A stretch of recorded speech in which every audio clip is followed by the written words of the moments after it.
All right. Here we are. It's a little bit past 6:08. It's a little bit past 6 o'clock, and we're going to prep some Dungeons and Dragons. It's a Tuesday, and so we're going to be working on our Gothic Horror campaign setting.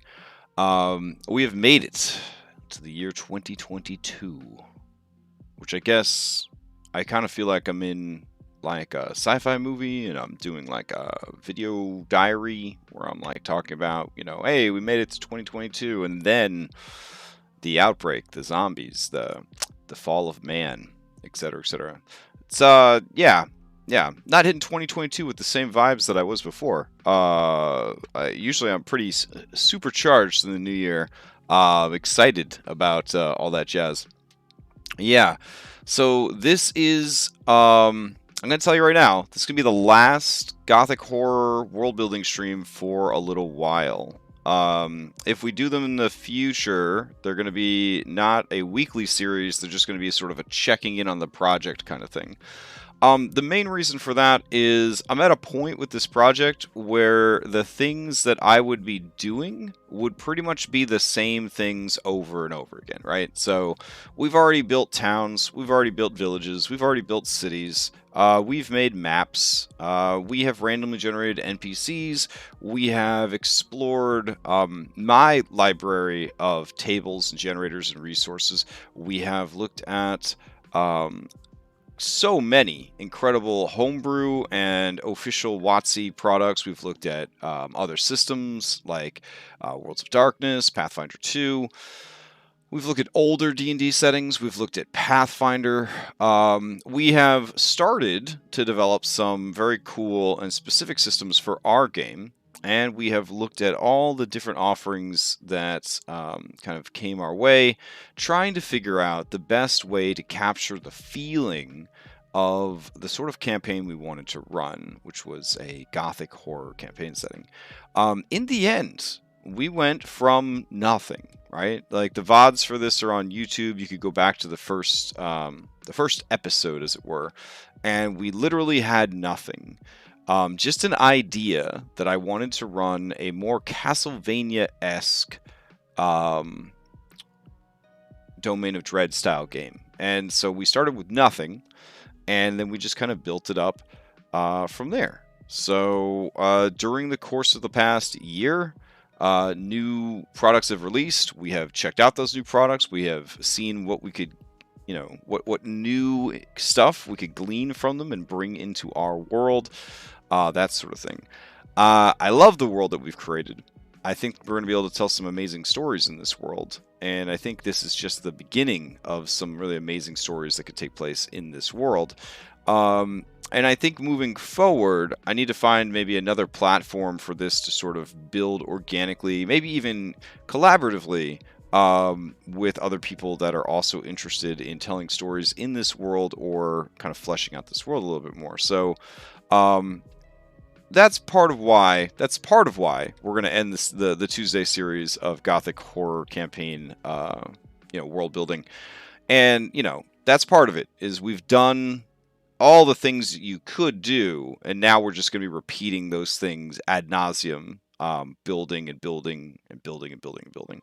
And the other reason is that I signed up for a Curse of Strahd game as a player, with a DM who knows that most people have had most of Curse of Strahd spoiled. So the group is actually going to be kind of like, hey, who's this Strahd guy? What's a vampire? Yuck. Like, we're going to really lean into the not 100% knowing what's going on, and try to really sort of use it as an acting and role-playing exercise of, like, suspension of disbelief, suspension of our own meta knowledge, that kind of thing. And also, I'm sure he's going to spice things up and mix things up quite a bit, because he's one of the better DMs that I've ever played with, and it's going to be an IRL game. So pretty excited about that. So overall, it'll be a nice thing to do on my Tuesdays. That's also Gothic horror related, and I'm still going to continue working on this and working towards running some series in this world. So that's where I'm at with that. More than likely, these will be either monthly or bi-monthly mini-series, or they will just simply be mini-series that when I finally feel like they're ready to go, I'll post up ads for them, get some players, run them, and then if I come up with another cool idea to be set in this world, I'll kind of go from there. And I do have some adventures that I've already started writing. Of course, there's Silverfall, which we already fleshed out. I have some adventures that take place in that region. And then in the coastal town of Burnsley, I have some adventures that I had planned for that. And there was some city-based stuff in Testfall, some steampunk horror-based stuff that I was looking at. So I do have some adventures already planned that I want to write and run, but I don't want to stream that stuff because I want people who have watched the project get built. I want them to be able to sign up for those games and be surprised, or watch us play those games and be surprised. So I don't want to do too much more streaming. I'm going to kind of do a lot more behind-the-scenes work on this as I go. So what's the best thing that we could do to end this series? What haven't we really talked about with world building? And then preparing your world for actual play. And I think that that is a player's guide or a player's primer. So, I recently started IRL Wild Beyond the Witchlight. I'm starting another Wild Beyond the Witchlight on the 13th, I believe, is our session 0. And so I made a player primer for that, and that basically sums up the premise behind the campaign. So your character in the campaign, how is it working? It gives some prompts for character design. I'm using a unique concept for Witchlight game wherein you are mundane. You have a mundane, like modern day real world personality. And then you also have a fantasy personality, and you're kind of switching back and forth between the two. It's a very contemporary fantasy sort of take on the story. And then it also leans very heavily into Planescape and multi-dimensional, multiplanar stuff where all worlds are connected through the Feywild and through planar conduits like that, blah, blah, blah. And so, yeah, it basically gives them a little bit of a heads up on what's going on with that. So, we need something much more elaborate than this to sort of sum up our campaign setting. So, yeah. Another thing I'd like to do before we end this series is come up with a name, right? Like, we're calling it the Five Realms. And the Five Realms is pretty cool. I don't know if it needs a more definitive name than that, because there are these 5 realms, and the 5 realms are sort of trapped together, and they're all like battling for control of the region. Vone is battling for its independence, and the other 4 are sort of trying to take Vone from the others. And I mean, we kind of like verbally, as we talked about the world, settled on 5 realms, and 5 realms isn't terrible. It's certainly culturally neutral, since we do have these like 4 or 5 different clashing cultures that make up the world as well.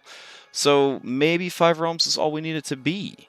But maybe we should Google and see what 5 realms gets us. I'm sure something that popular. There's probably a book series. Oh yeah, so the 5 Realms series by Kieran Larwood. Yeesh. So we probably don't want to call it the 5 Realms. Let's see. Is there anything else besides this book series?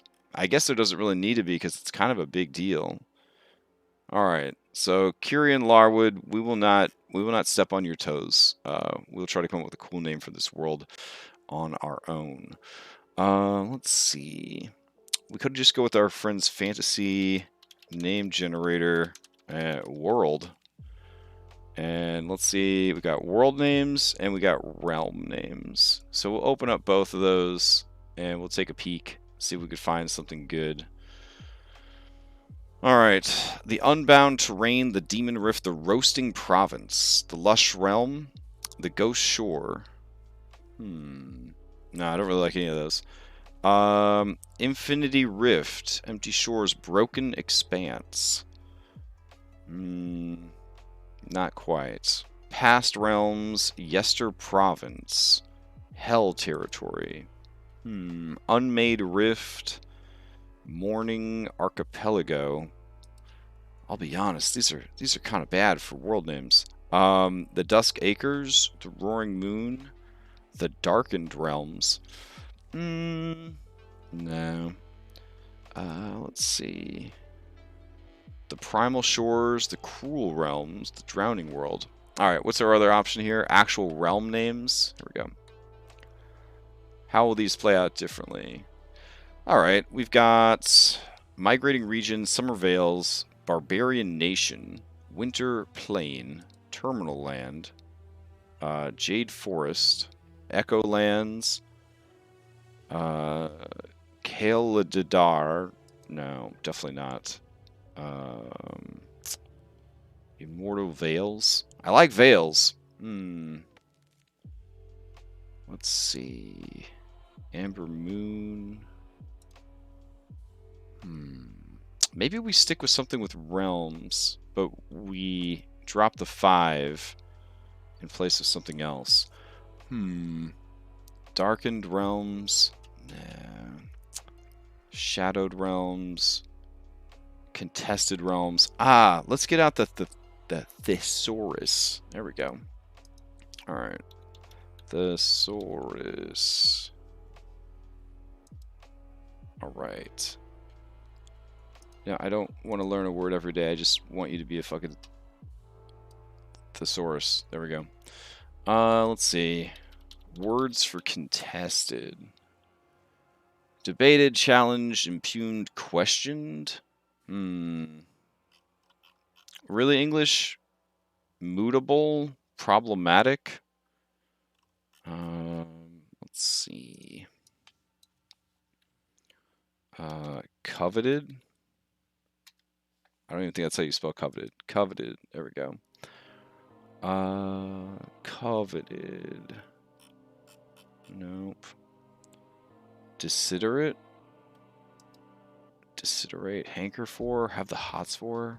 This is kind of a... Alright. What? I don't want any ads. Let's see. Okay. Shifting? Flowing, functioning. I would really appreciate, like, this thesaurus to assume that my grasp of language is a little bit better than what it's offering me. Here we go. We'll go to Merriam-Webster, where they might actually give us more than like a 5th grade reading level. Let's see. Contested. Impeached, oppugned, queried, questioned, advocated, championed, promoted. Those are antonyms. Disputed. Let's see. Controversial, academic, hypothetical, problematic, issuable, moot.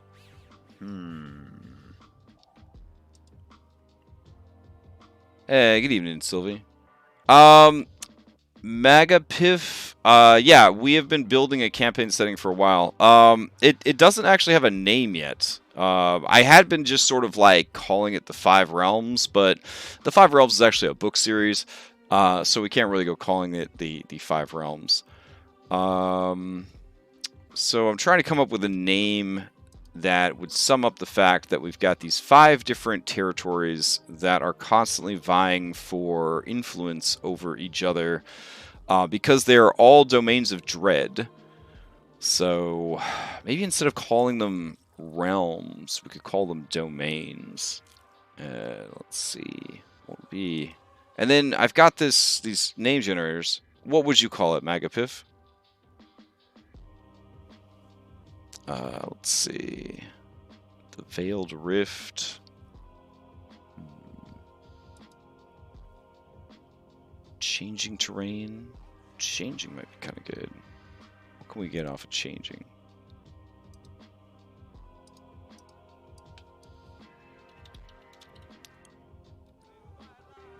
Let's see. Oh, Rise of the Disco Flumps. It's pretty good. Not really a fan of flumps with the whole, like, squirting anal juice everywhere, so probably going to pass on that. Let's see. I don't know if we're ever going to give this place a name. I don't want to sink any more time into it. The morning domains. Let's see.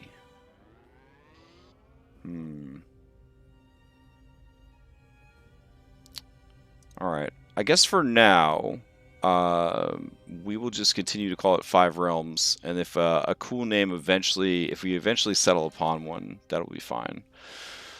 All right. So in the meantime, then, let's go ahead and try to make ourselves a player's guide that sort of sums up all the work that we've done in the last 37, 38 weeks of building this thing together. It's a huge document. Well, several huge documents. So it's quite a bit to try and, I guess, ham-fist into a player's guide. But I think we could manage. We're not making a full-on, like, you know, published piece here. We're just creating an outline that we can then flesh out. But in this outline, we are also cementing the decisions that we've made design-wise about the campaign. So let's kind of stick with that. Player's Guide to the Contested Realms, which, you know, is slightly less problematic than, yeah. I don't really want to, like, publish that much. Like, I don't know. When you publish stuff, you have to be good at reading and writing, and I don't know. I'm not really good at reading and writing. Maybe this year I will track down people that are good at reading and writing, and then they can we can work together on getting some of the stuff that I keep coming up with actually set for human consumption. Because as it is right now, I mean, I work in Google Docs, which is a mess, and then the work is just kind of like all over the place. Even getting this organized enough to put out there for people is going to be a whole thing. So I'm going to put the Gothic Horror tag at the beginning so we can sort it easier. Alright, and do we even have a quick, like, elevator speech? I feel like that's the most important thing to put at... Princess Heist for sure. I'm going to try to get that pushed out and published. That's another one that I'm struggling with, like, the editing and the grammar and all that kind of stuff. So... Player's Guide to Contested Realms. I want to have the elevator speech. I feel like that's a very important part of when you're presenting the material to your players. You want to sell them on it. Case in point. Let's see. Let me go to my actual website. Hold on. Alright, so when I posted up for Wild Beyond the Witchlight, I wasn't using the FUG as the elevator speech. Okay, so a long time ago, before the internet, when I was still very old, if you ran into somebody and you wanted to sell them an idea, or you wanted to pitch yourself, right? Like you said, "Oh my God, this is the president of such and such, and I really want to work for this person's company," or, "Hey, I'm at a convention and like this is a big designer, and I want to tell them about this incredible campaign setting that I have planned, or this board game that I want to make." You would have what's called an elevator speech. Basically, in the time it takes to ride in an elevator with another person, you need to sell them on the thing. That's what an elevator speech is. That's a great question, though. I always forget how old I am, and that like a lot of the stuff that I think is a normal thing is kind of aged out. So yeah, an elevator speech is a very short, succinct, and sweet way of saying, this is the shit, and you want this shit, and here's why you want this shit. So, for example, for Wild Beyond the Witchlight, since I was running it differently as a contemporary fantasy game, yeah, elevator pitch. Yeah, elevator pitch. Thank you. Elevator pitch, elevator speech. Yeah. It could have been. We didn't. Well, elevators have been around for a very long time. People don't realize that, but even the ancient cultures actually had elevators. So, missing magic. You always felt like something was absent in your life, something vital and true that went missing long ago, and you felt a little empty inside. Every time you hear the calliope sound of a circus or a carnival, your pulse quickens. Your senses sharpen, but you always find an excuse to avoid those sorts of venues. You have a life, after all, a very busy one, with no time for such frivolous whimsy, unless Once every 8 years, a fantastic witch-like carnival touches down on your world, bringing joy to one settlement after the next. Its owners, Mr. Witch and Mr. Light, know how to put on a good show. But there's more to this magical extravaganza than meets the eye.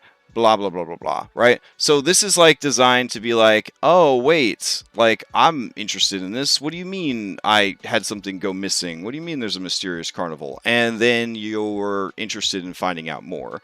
That's what we want to put at the beginning of our player's guide. So, again, it's no small task. It's also like putting the intro to your letter, right? Letter of intent when you apply for a job. With a resume, you attach like a letter with the resume, and you say, "I'm so and so, and I'm a badass, and I want to work for your company because it's great." And you're basically trying to sell it. That's what we're doing here with this elevator pitch. Thank you, Lex. Elevator pitch rather than speech. So the elevator pitch for the Contested Realms game is the world, as you know it, is controlled by beings of vast power and terrible intent. Their will is so strong that it influences the physical world, calling into being creatures, horrors, and magics. Mortals find themselves irreputably changed by even the smallest interaction with these dread lords. How then are mortals to survive in such a place? Together, we will explore the many shifting narratives and unspoken horrors that effuse these contested realms. It's not great, but yeah. So basically, the idea is to sort of like draw them in, explain what's going on, blah blah blah blah. All right. Mortals find themselves irrefutably changed by even the slightest interaction with these dread lords. How then are mortals survive in such a place? Together, we explore the many shifting narratives, unspoken horrors that diffuse, no, infuse, effuse. English is hard. Effuse these contested realms. Whether you are zealous crusaders bound to drive back the darkness, or vampiric sages sworn to protect the ancient lore and secrets of the realms.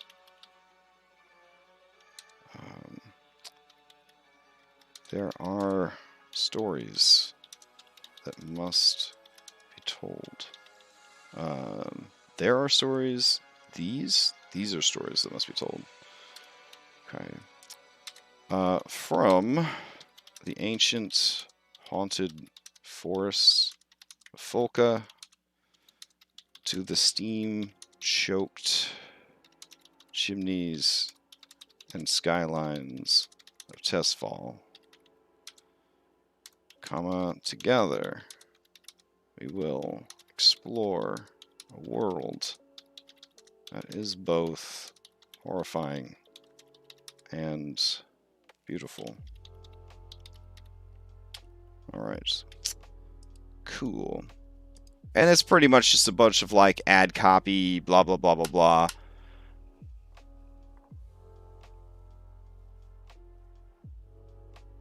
I guess letter of intent would also be, yeah, I mean, if you were in the old-timey days and you were gonna ask a person to marry them, I guess a letter of intent would also be that.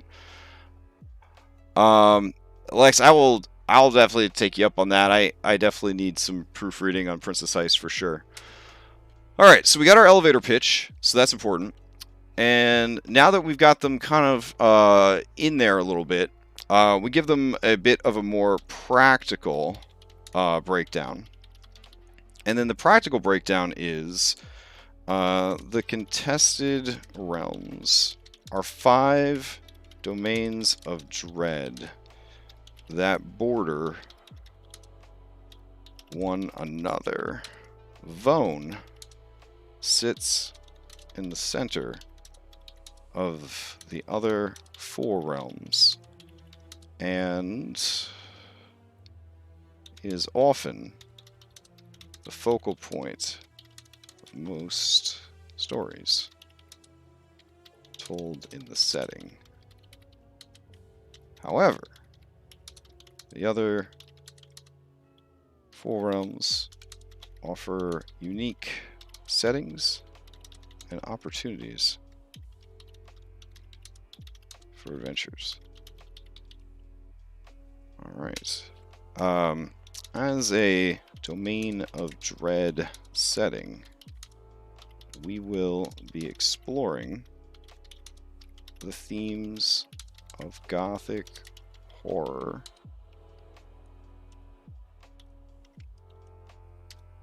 and depending on the specific adventure path, we will also explore other horror tropes.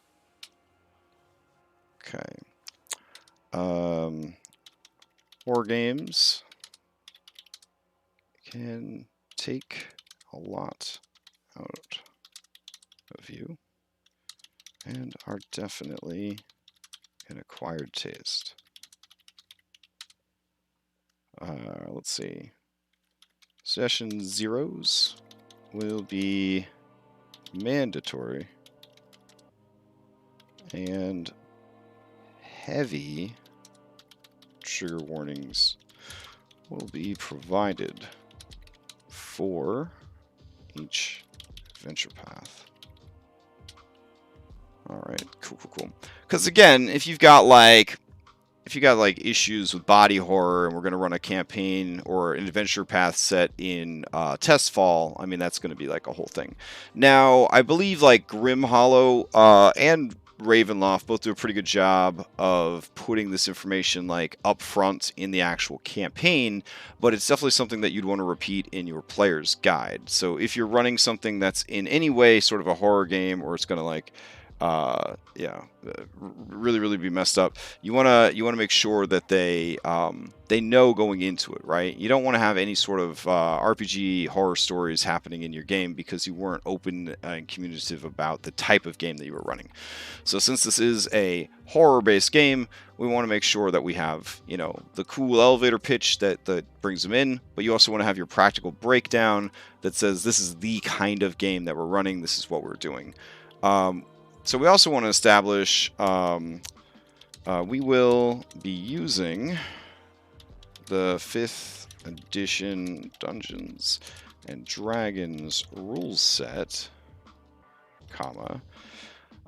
but each of the adventure paths will be flavored with additional homebrew and third-party supplements and mechanics to enhance the flavor and tone of each adventure. Sure, we'll add that in.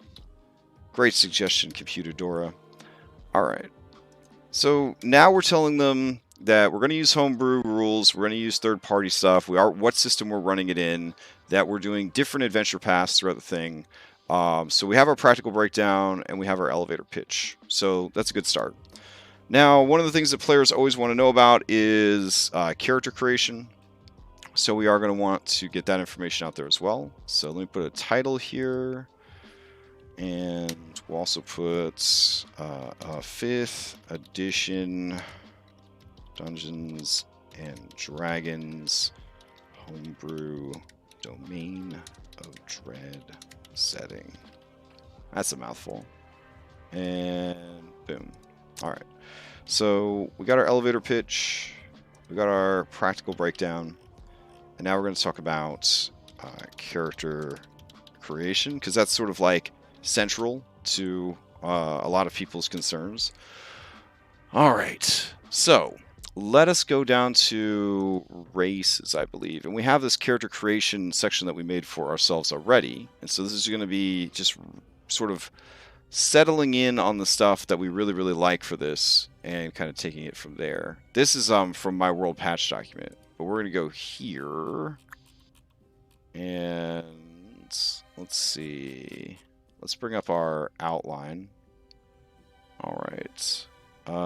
We will go to races. And this is where we started coming up with the whole, what was it? Bloodlines thing, which was pretty cool. Initially, we had the humans, and then we had the Fae.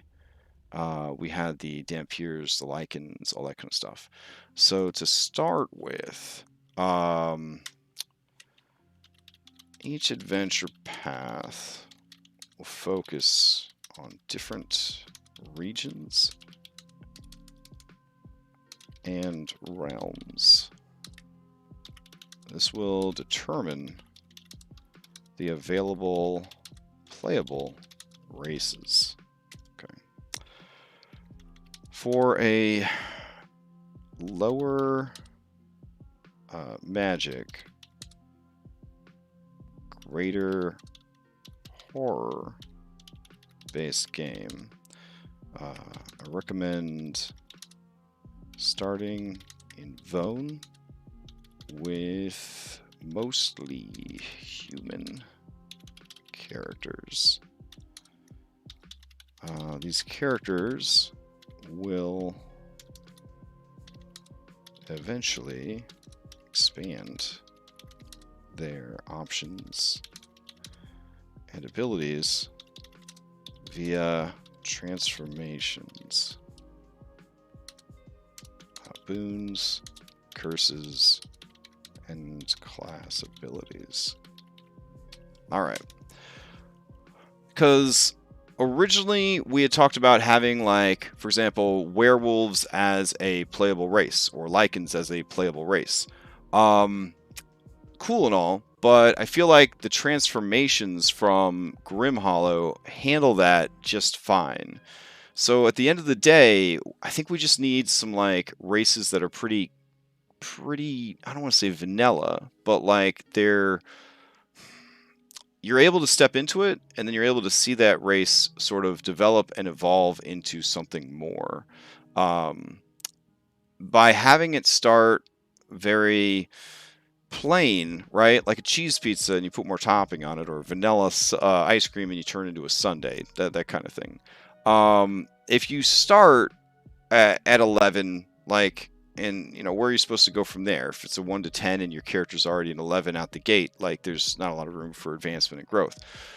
So what I'm thinking is, if you're a low-level character and you do want to be a werewolf, right, then you have your core race of human, and then the human would then be influenced by the culture that you choose in the game. Cultures, of course, being taken from Advanced 5e. So what we're looking at for character creation then is simple core races combined with the following. All right. So they're combined with advanced backgrounds,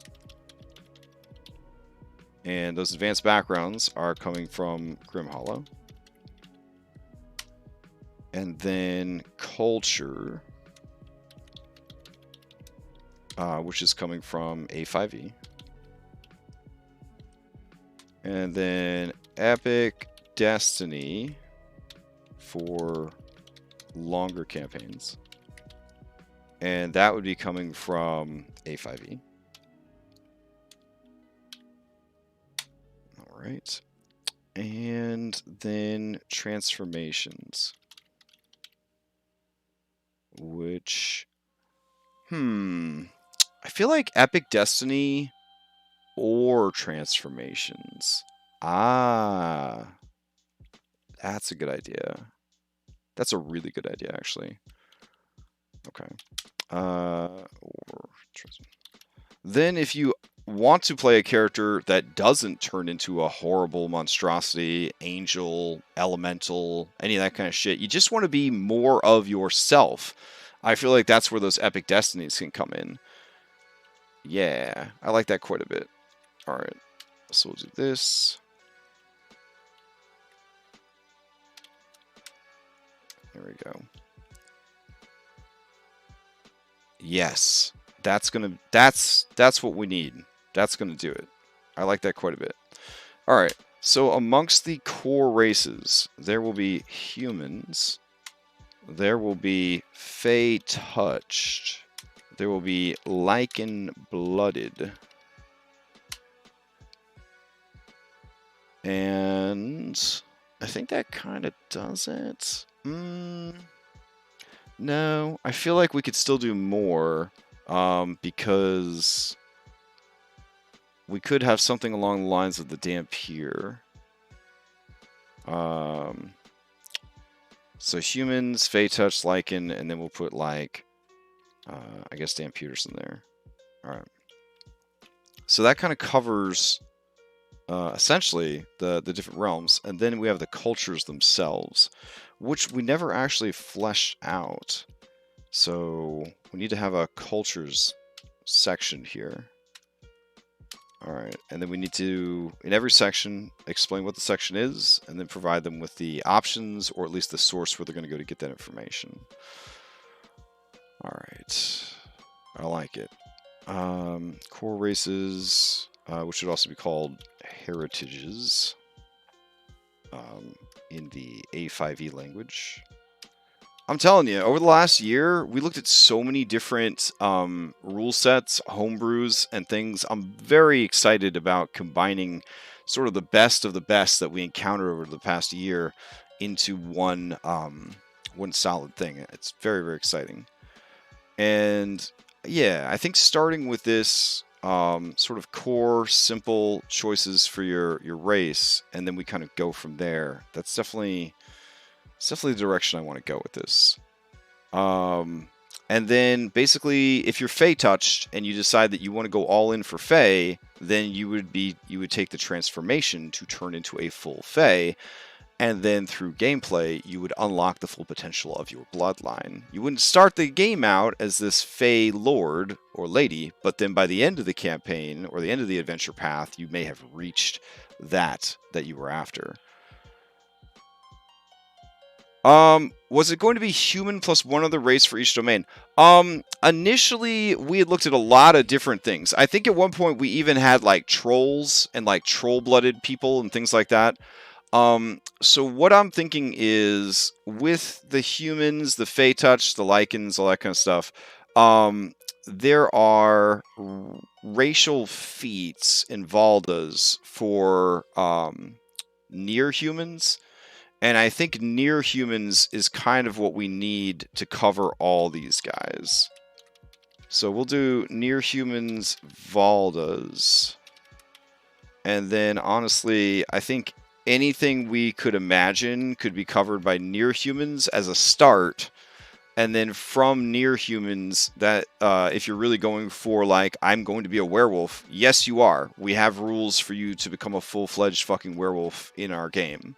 So you would start as like a lichen-blooded human, and then you would kind of go from there. I really like this idea, and I really like the way this is going. If you wanted to go with the whole blood cap thing from level 1, you would be a Fey-touched human, but you would also start as size small, and you would just be like more ornery than normal, and then you would take the blood cap transformation, and you become more and more of a blood cap as you level up. I do really like the idea of exploring the transformation of your character as you go deeper down the path of horror and darkness for your particular realm, your particular adventure, your particular background, so on and so forth. So I think that's going to be, really good. All right. Sweet. So then we do need to look at developing our own cultures. Would the domains have certain preference of? Yes, they would still have certain preferences that would do that. So we would then, let's see, character creation. We have the simple core races combined with the following. I would probably also allow a starting feat as well, I think. I'm a big fan of starting feats, but that's really going to be, I guess, per the adventure. But between the Destiny / Transformation, the Epic background, or the Advanced backgrounds, and then the combination of Heritage and Culture, I think we're going to be pretty good. I think we're very good, actually. So A5E for that. Okay. Then that brings us to classes we need to talk about. All right. So, depending on the sort of story being told,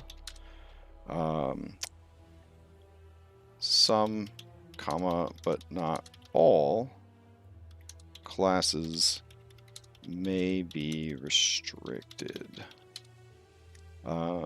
Perhaps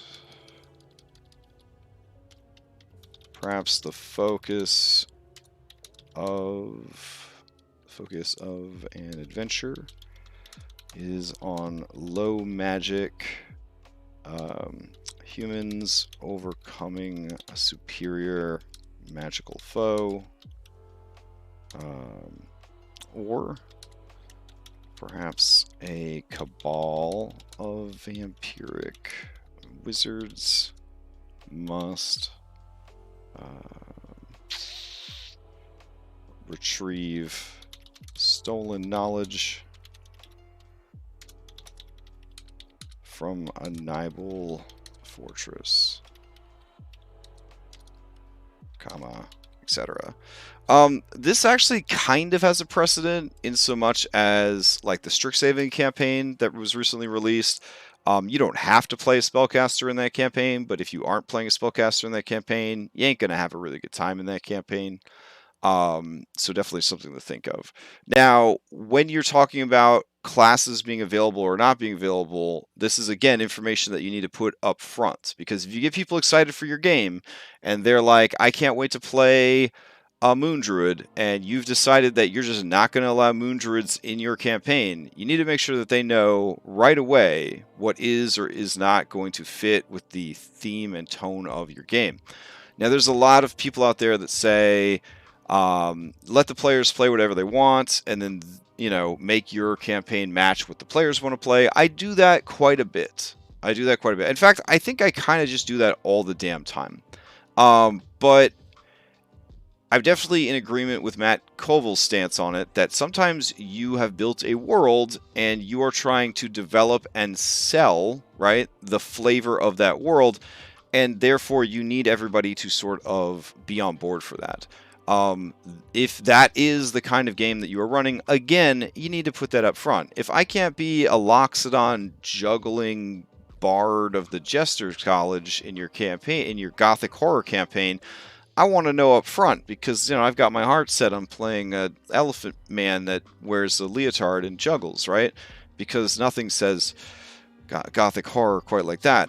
So that's kind of the idea, is you need to make sure in your document, in your player's guide, in your player's primer that you're going to be giving out to your players, you need to paint a picture of the world that you're going to be playing in, the adventures that you're going to be running, and your expectations as the DM, so that the players can temper their expectations around that. Nowadays, there's so many people that want to play D&D. Like, if there's people that read your primer for your game and they're like, this sounds terrible, why I want to do this, and you're like, well, this is the kind of adventure I'm running this time. This is what I'm looking for. And if they aren't happy with it, that's okay. I guarantee you D&D is so hot right now, tabletop is so hot right now, you'll find players that do want to play the kind of game that you want to run. You should not have to sacrifice the vision you have for your game for the players if you really don't want to. There are going to be enough people that would like to do that. Well, right, exactly. Case in point, you're running a pirate game and everybody rolls up with ninjas. Okay, do you roll with it, or do you say, guys, like, we talked about this, like, it's a pirate game, I want everybody to be pirates. It's that kind of idea. In this primer, we're telling people these are the kind of characters we want to make. These are the kind of stories we were trying to tell. If you are on board for this after reading this primer, then let's do this thing. So that's the importance of having a primer like this, a player's guide, is to show people, like, this is the setting. Odyssey of the Dragonlords has a player's guide. I made it a requirement for applying to the game that you had to read the player's guide, because the player's guide tells you you're in a pseudo-mythical Greek setting. All the stuff you expect from a Greek setting is there. Problematic stuff, and crazy stuff, and oaths, and gods walking amongst you, and all that jazz. It's in there. Are you okay with this? And I had people that applied for the game, and they were like, yo, I'm going to play a Viking. Bear with me. And it's a Viking. And I was just like, cool. But did you read the document that we're going to do, like, Greek? It's a Greek setting. Or do Greek stuff. And they're like, yeah, but, like, 13th Warrior, it's a Viking, and they washed up on the shores. Now, obviously, egg on my face, they eventually released a Viking setting by the same publisher that technically is in the same world, so that player, I guess, knew something that I didn't, and I probably should have been like, damn, that was dope. But I was like, nah, I'm looking for people that actually want to embrace the Greek myth trope, and, that's sort of the direction that I went with it. And I didn't feel bad about not having players join up in that game that had radically different characters. Right. A Viking in Odyssey of the Dragonlords who's a lost one. Yeah. I see what you mean.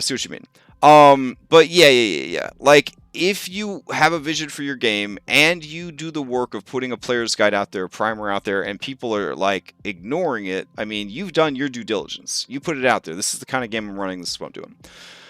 All right. So with classes, this is where we would explain any and all banned classes, banned subclasses, and also any third-party or homebrew classes and subclasses. This is where you kind of put it out there. These are the ones that you want. It's also a great place to talk about the best fits for your setting.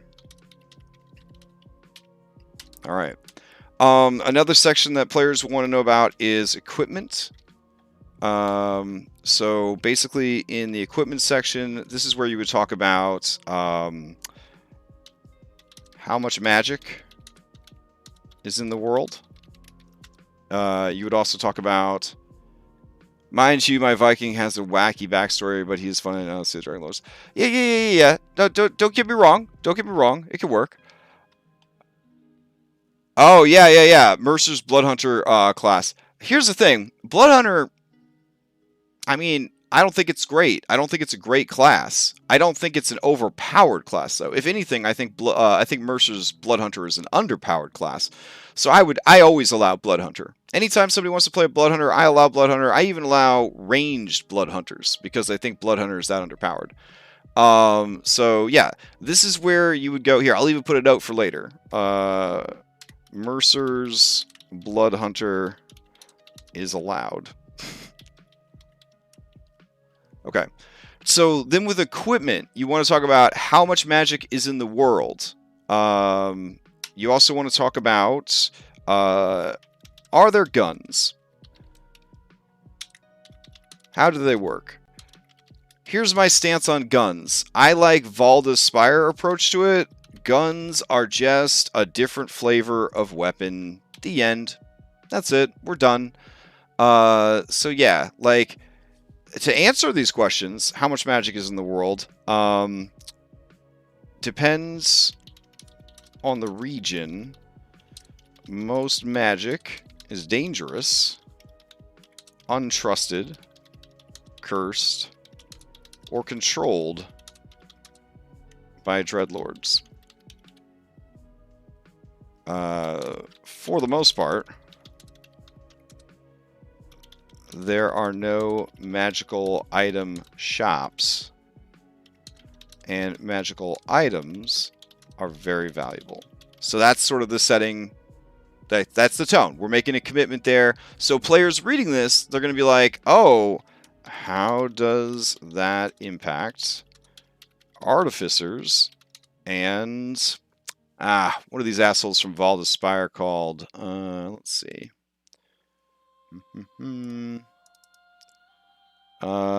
Craftsmen, right? So how would that affect artificers and craftsmen? And that's a great question. That's a question that we probably want to know the answer to before the players come to us. Right, exactly. And then the level of tech. So are there guns? Level of tech. How do they work? I believe the level of tech is like Renaissance guns, modern guns, and space guns. So we would definitely have Renaissance guns is where we would be at to answer that question. Let's see. I'll just put bullets on everything here for now, because it, for me at least, that reads a little bit better. All right. So Renaissance guns, and they pretty much nothing special, just a reflavor of ranged weapons. And then, like, how commonplace are they? Common enough to add to all class proficiency lists, which Valda's also has information on how to do that. Oh, right. Renaissance era, Industrial Age, and Modern. Okay, they also mentioned blasters too, but I think that's kind of they're kind of sending out like hype for dark matter, which I have back there as well. So I guess we would have to make a decision if it's Renaissance or Industrial.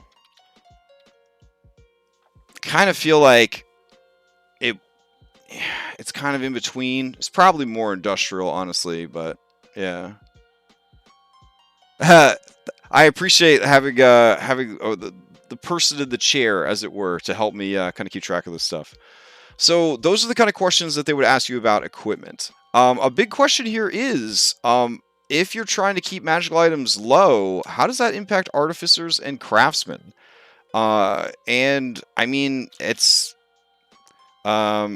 because of the stigma associated with magical items.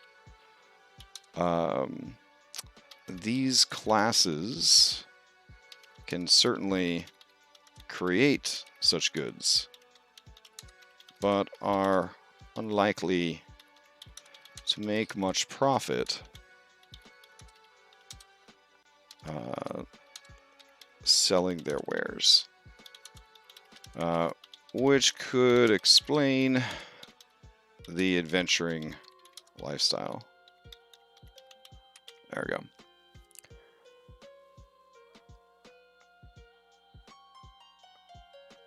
Oh, yeah. There's like a small box on one of the pages in like the top right that talks about blasters and futuristic weapons, and I think it's just a plug for dark matter, which is also made by Mage Hand Press and is really, really cool. Alright, so we kind of cover equipment in that section. Alright, and then we keep going, and let's see, classes, equipment, what else we got? Let's see. Let me go over to my world patch, because it's going to talk about all things that may or may not come into play. Okay, here we go. Supernatural gifts. And this would be from Van Richten's Guide to Ravenloft. These are adventure path specific. Sometimes we will use them. Often we will not. But that's a question that will probably come up as well, so we want to make sure that's covered. And then, like, I have this whole document here with banned feats and boosted feats and changed feats and all that kind of stuff. So I would probably want to draw my players' attention to this stuff as well and just sort of address anything that was specific to the campaign. Again, if you don't have a document like this, this is your chance to set up for your campaign what you are looking for. Am I just taking pieces of A5e then? Yeah, I am, because A5e, Josh, has too many crunchy bits for me. After spending a whole year with Darker Dungeons, I just don't enjoy tracking all that stuff. I have like a very detail-centric like day job, and I don't want to also be tracking a bunch of like data and minutia when I'm playing Dungeons and Dragons. So that's why, yeah, that's why I'm looking at the stuff from A5e and I'm like, oh man, this sounds really cool. I just don't want that level of detail. Like, I don't ever want to go back to Pathfinder 1, first edition. I don't ever want to go back to that level of detail in a game that I am running, or really even in a game that I am playing. Like, Darker Dungeons taught me that. You, Josh, had a gut instinct for that when we first started doing like Paradise Vale stuff and Giffyglyph stuff. Like, you liked the product at the end, right? Which was cool boss fights against Giffy monsters. But all the other stuff that we had to do to get there, it just was like a lot of work. Just a lot of work, and I'm trying to avoid that moving forward.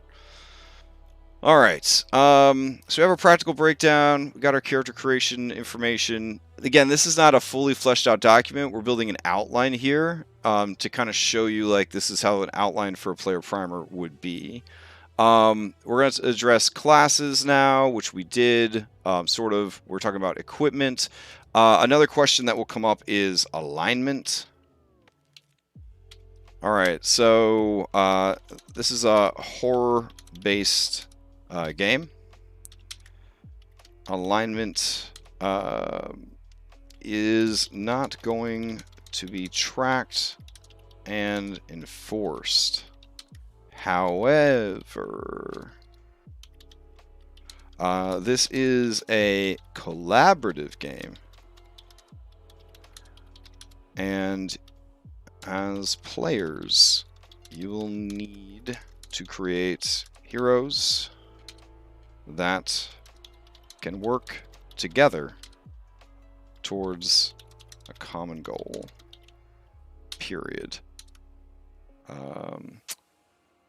Which would also bring us to something like PvP, right? People are going to want to know, like, how's PvP work in a horror-based game? Can I turn on my allies and kill them? So that's something you'd have to address as well, right? PvP. Generally, PvP is not allowed in my games, and direct influence over other players is discouraged, and repeated incidents will result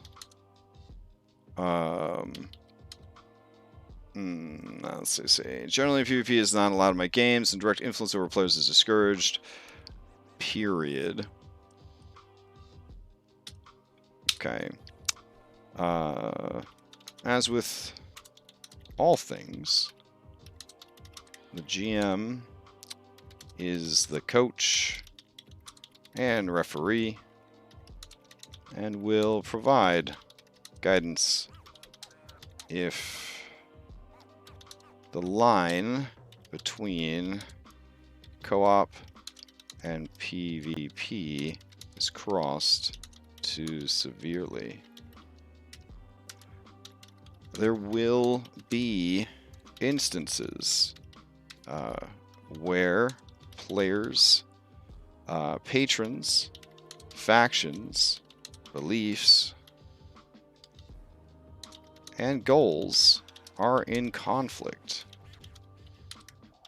This is part of storytelling. Let's see. Okay. There will be instances where players, patrons, factions, beliefs, and goals are in conflict. This is part of storytelling. Alright. Everyone at the table needs to understand that ultimately we are telling a story. And there are no winners and losers as long as the story is interesting and fulfilling for everyone involved. All right. So, with that in mind,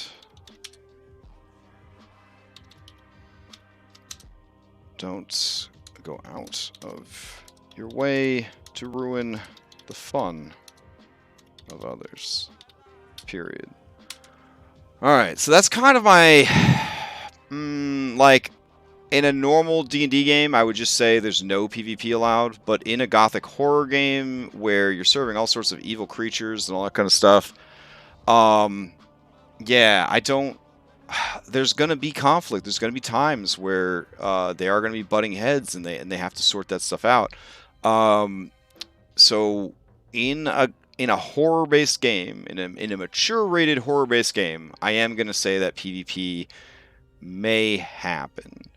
Yeah, so me saying those words out loud, that's kind of what I'm saying here. There will be instances where players, patrons, factions, beliefs, this is part of storytelling. Everyone at the table needs to understand that ultimately we're telling a story. So while instances of PvP may occur, we should actively attempt to find resolutions that avoid such things, period. And then I'll just put, don't go out of your way to ruin the fun of others. All right, so we've addressed PvP, we've addressed alignment, we talked about equipment, we talked about classes.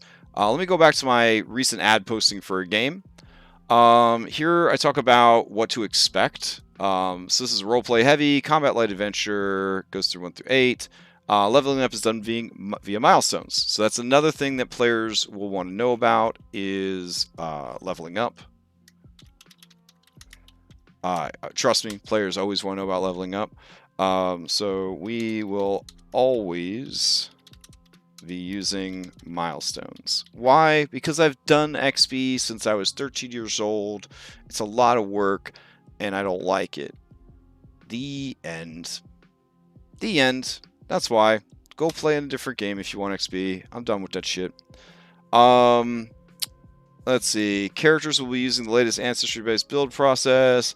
All standard published, which is the Compendium is available. The campaign will use standard and custom backgrounds. Inspirations and flavor I provided here because I felt like Witchlight was a very flavorful game. So I wanted to really point out some of the big influences on that because I thought that would be a selling point, going back to elevator pitch, to get people to sign up for the game. We talk about logistics in the posting. I guess we could talk about logistics in the player's guide. So let's do that real quick. Logistics. Games will be played via Foundry, VTT, with Discord for voice. Web cameras will be optional. There we go. Let's see. Also talking about player expectations here. Be polite to your fellow players and GMs. Be punctual. have access to stable microphone. This is huge for me. I hate players that don't have good microphones. I hate it. I will actually ask players to leave my group if they have a bad microphone and they refuse to fix the microphone situation. I can't stand bad microphones. I also can't stand any amount of children in the background. I've done my time. I've raised my children. I don't want to hear your children. It's really bad. I mean, I sound like a fucking horrible asshole when I say that, but like, I really can't stand it. So, yeah. Do your best to eliminate background noise. Push to talk is an excellent solution. I think on my server, unless you're a mod, push to talk is always enforced. Examples of background noises include dogs, babies, sirens, screaming relatives. Ain't no one want to hear that. And then a fun, safe place to play. So I'm actually gonna just take this whole section from my ad, and I'm gonna put that shit right in here. So there we go. All right. Oof. You very big. So let's do that and that. Oh god, are all of you headers? That's a shame. Here we go. There we go. And then you could put a section in your player's guide about yourself if your players don't really know you very well. Oh yeah, oof, great question. Okay, next, let's put a puzzles section up. Puzzles, because puzzles for some people are a trigger. You know what I'm saying? Puzzles are, yeah, puzzles are a trigger for some people. So I'm gonna put in here, puzzles will be present in these adventures. Period. They will not be very complicated. Period. The end.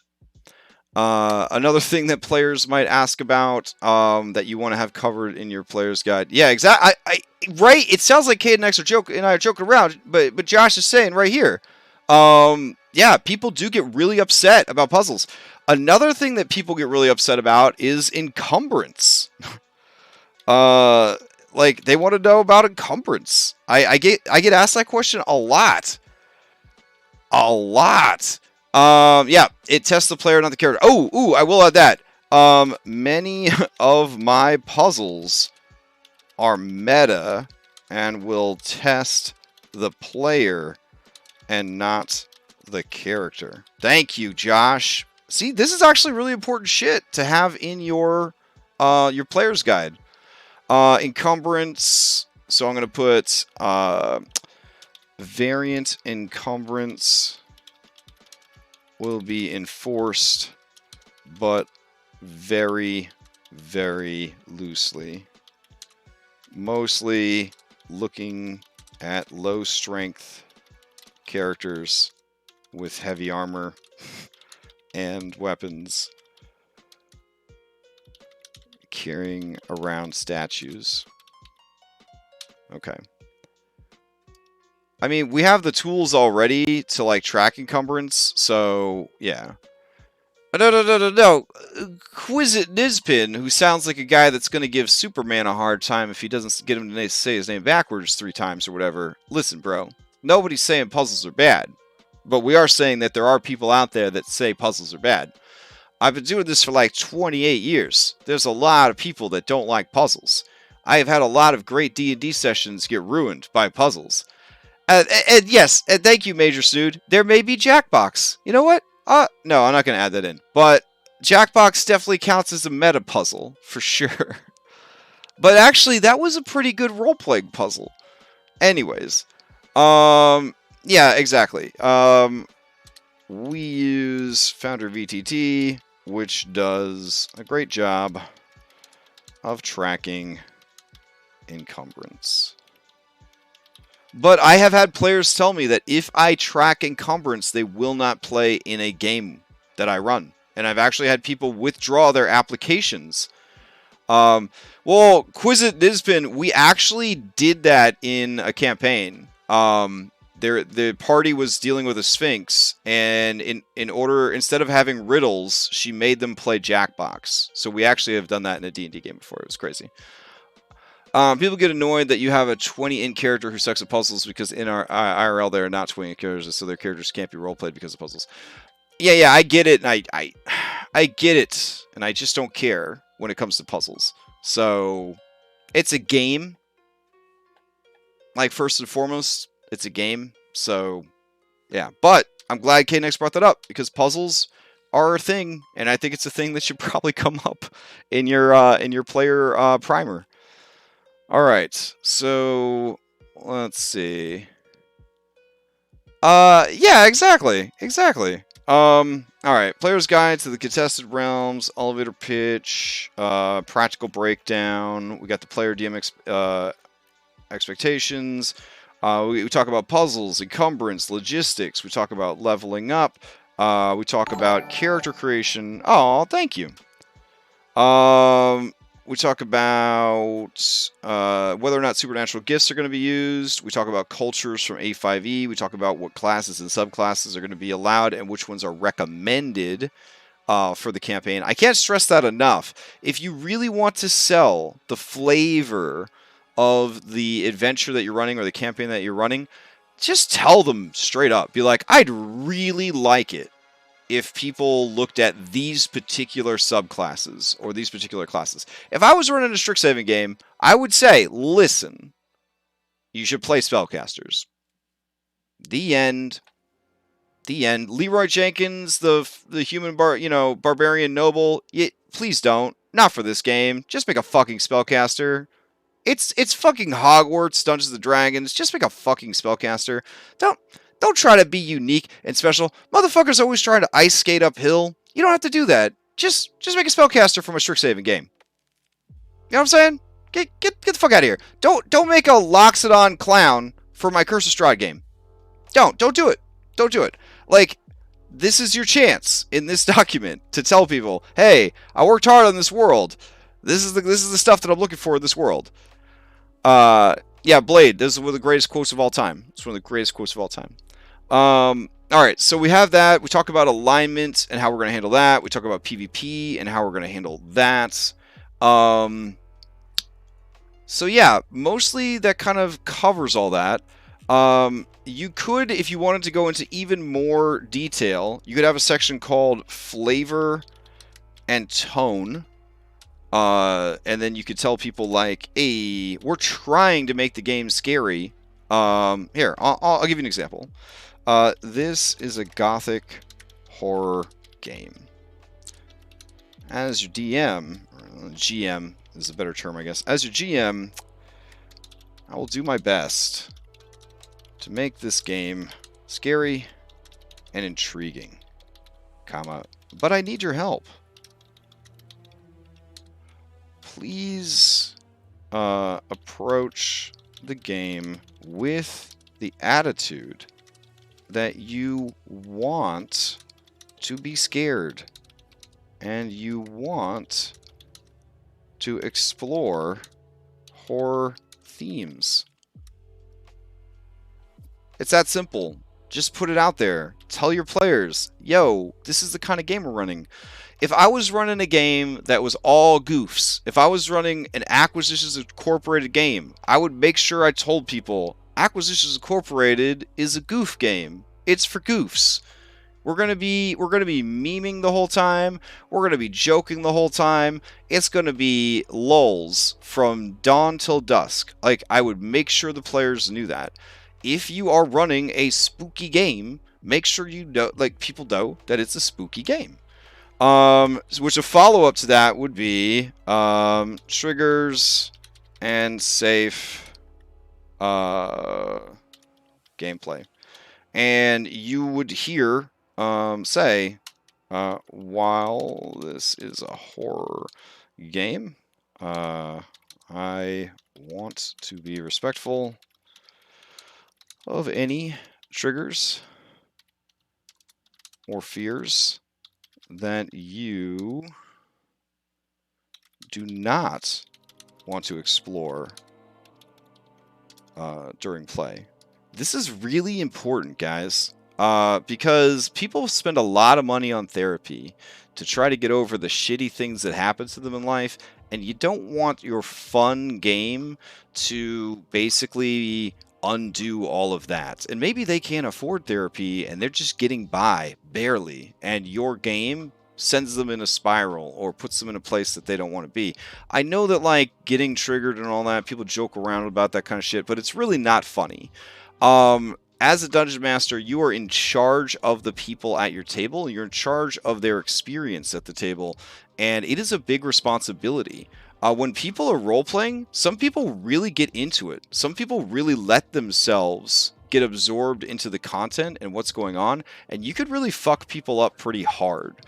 There's a reason that they use Dungeons and Dragons as a type of therapy, as a therapy method to help people work through shit. Just as it can be used as a good thing, it can also be turned into a really bad thing. So you need to be very, very conscientious and very, very aware of the impact that that is going to have on people and that you're going to have on people running them through your game. Even more so, because we're running a horror game, we have to put that stuff out there. Now, I mentioned it earlier, right? Horror games can take out a lot out of you, blah, blah, blah, blah. You can't mention this shit enough. Yeah. You can't mention this stuff enough. So, but yeah, since this is a horror game especially, we want to make sure that we know what people's limits are. And as I have found out as a DM, sometimes people don't realize they have limits until they encounter them in your Dungeons & Dragons game. And so they need to be empowered to tell you, hey, this is too much for me. Which we would then add. We would say, if you encounter something during our games that is far outside your comfort zone, please call for a timeout and discuss with me before it becomes a problem, period. And I'm telling you, I've run a lot of D&D with a lot of different people. If you don't have anything that upsets you, that's great. You're leading a great life. You're blessed. But trust me, there are people out there who have had some real dark shit happen to them. And they still deserve to sit down at the table and play some Dungeons & Dragons. So, and they don't deserve to be tortured in the process. So, very, very important that we keep this stuff in mind. All right. So, now we would go and actually talk about the world itself, because we handled all of the logistics and all the player stuff. So down here we would do the world and the setting.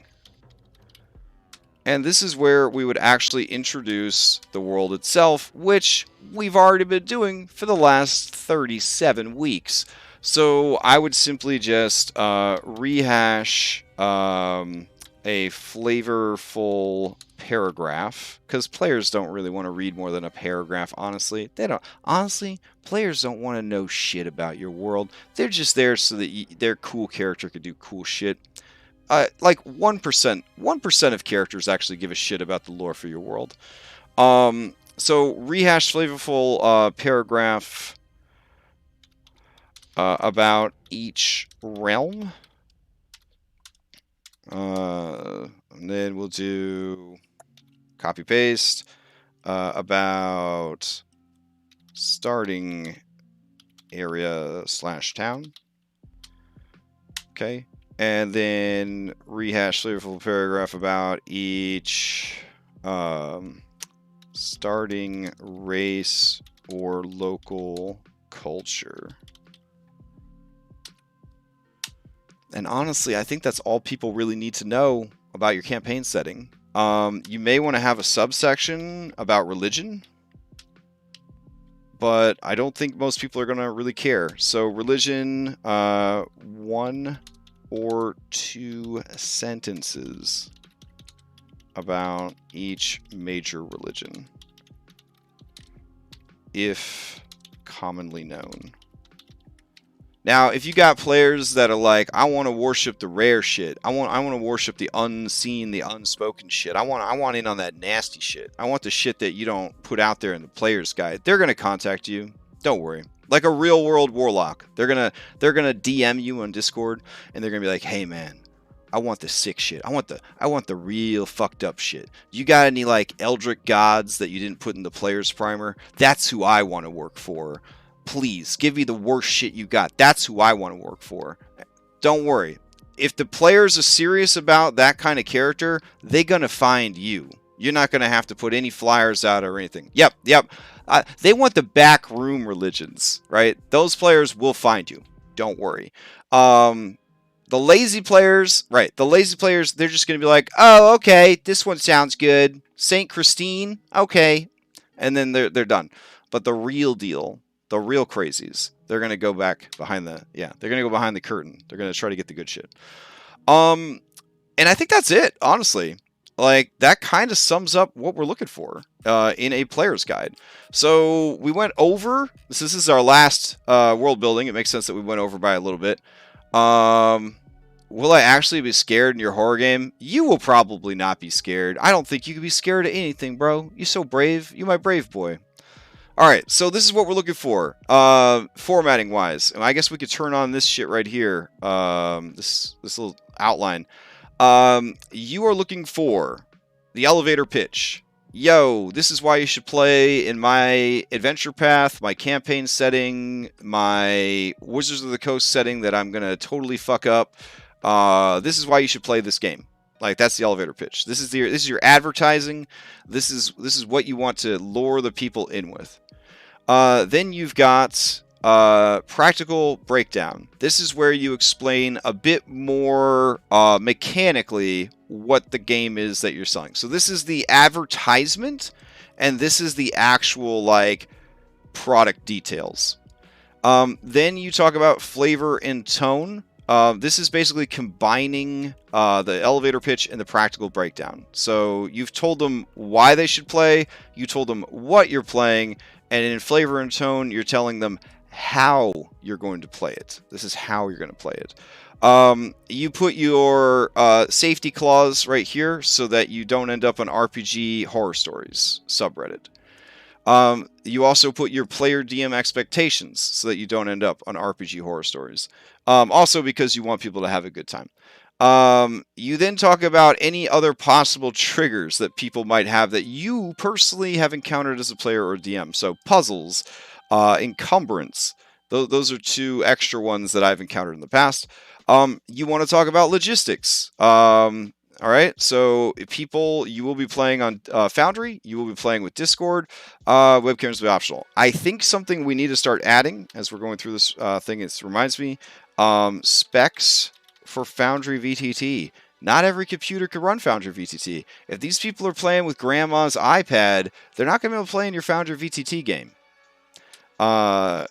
Good microphone required. Microphone and internet required. All right. You want to address how you're going to level up. You're going to want to talk about character creation. With character creation, you need to just put it out there. This is allowed. This isn't allowed. The end. You want to make sure that you have that out there. People are still going to come to you, and they're still going to be like, yo, I wrote this class myself. Hold on. Wait, I wrote this class myself. It's the Grim Reaper. Wait. Listen. It's the Grim Reaper. Also, it pairs with this custom race I made. That's also the Grim Reaper. Wait, listen. So yeah, people are still going to message you about that stuff, and you're just going to like, you know, you're going to say, hey, it's in the, I put in the document what we're doing here.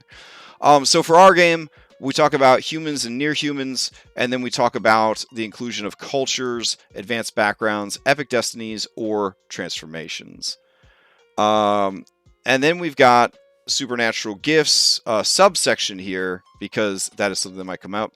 We will list the cultures for our game because cultures, I think, are really a setting specific thing. So that's where you would list the cultures if you're using them. Then we talk about classes in more detail, what classes we allow, what classes we don't allow, what we are hoping to see in the campaign. You should not be embarrassed to say, these are the kind of things that would work well in this campaign. Do not be embarrassed to put that in there. Do not be embarrassed to put that in there. You're going to talk about equipment.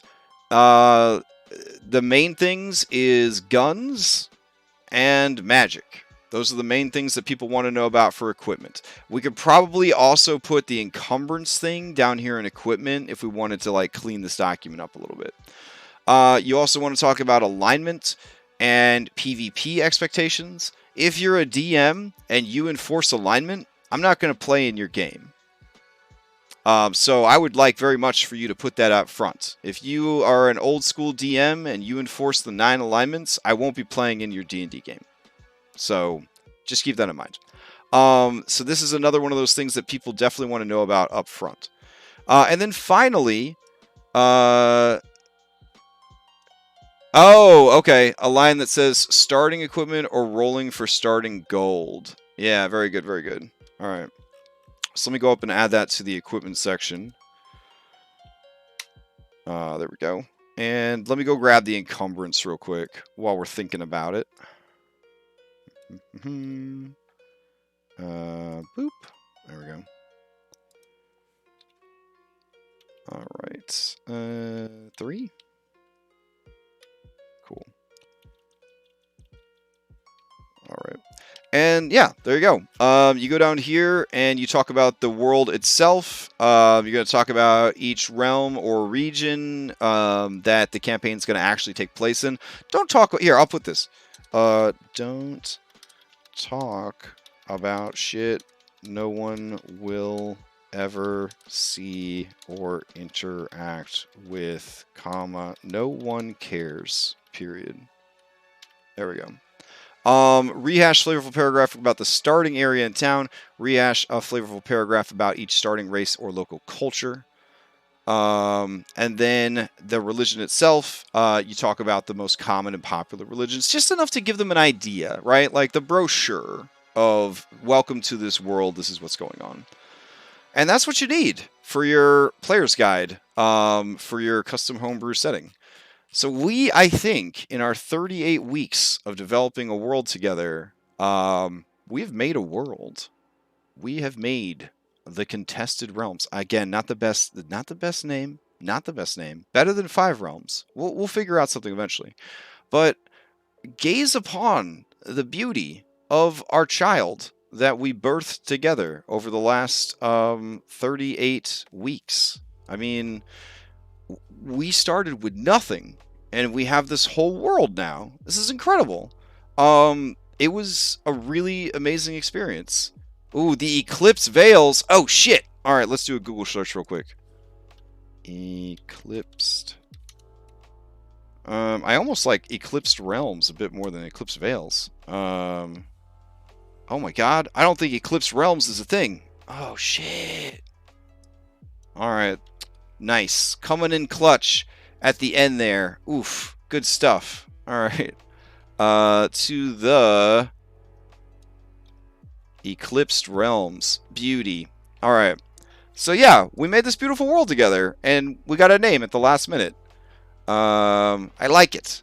So, Nibel Territories, Testfall, Lena Tustani, Folka, and Vone. Those are the 5 realms, the 5 domains of dread that are constantly conflicting and fighting with each other over dominion for this demi-plane that they're all trapped on. Some incredible Dread Lords. I really love the work that we did with the Dread Lords, and that had a lot to do with Van Richten's guide to Ravenloft. It had some amazing guidelines for creating the domains of dread. We went all the way back to like 2nd edition for the World Builder's Guide to help us populate the regions of the world and stuff like that. We explored so many amazing like tools and tool sets and generators and settings. I'm so glad that we actually captured all of this. Do you know what I'm saying? Like, yeah, like it's great that we have this whole process from a blank document to this fully realized world. I'm really, really happy with it. Yeah. So, on that note, we're going to go ahead and end this series for now, and hopefully throughout the year I have time to run some adventures, either one-shots or mini-series in this world. Maybe towards fall, when I'm done with Wild Beyond the Witchlight, I will be ready to run a short campaign for this. That'd be pretty cool. There was an Extra Life charity document that was put out called Domains of. I just downloaded it. It's basically Domains of Delight. It's actually for Fey Realms, and yeah, I did pick that one up for Witchlight, and also just to help Extra Life. So, but yeah, hopefully later this year, I will be able to run a full adventure path for this, and not just a series of one-shots. But I will probably run one-shots in this for now to explore the world and build it up, maybe even 2 or 3 part mini-series. But yeah, I'm very, very excited to see where things go with this. I'm also excited to play in Curse of Strahd. I feel like that's going to give me a bit more insight into running a Gothic Horror game, having played in one, so that should be pretty cool. And yeah, I'm just happy everybody was here for the journey, and I'm looking forward to what we come up with next. We should be meeting up later tonight to have a recap wrap party for Skull and Shackles. If so, that'll be in about an hour, around 8:30 Eastern. So maybe I will see you guys then. Hopefully, I will see you guys next time. But yeah, Gothic Horror campaign world building signing off.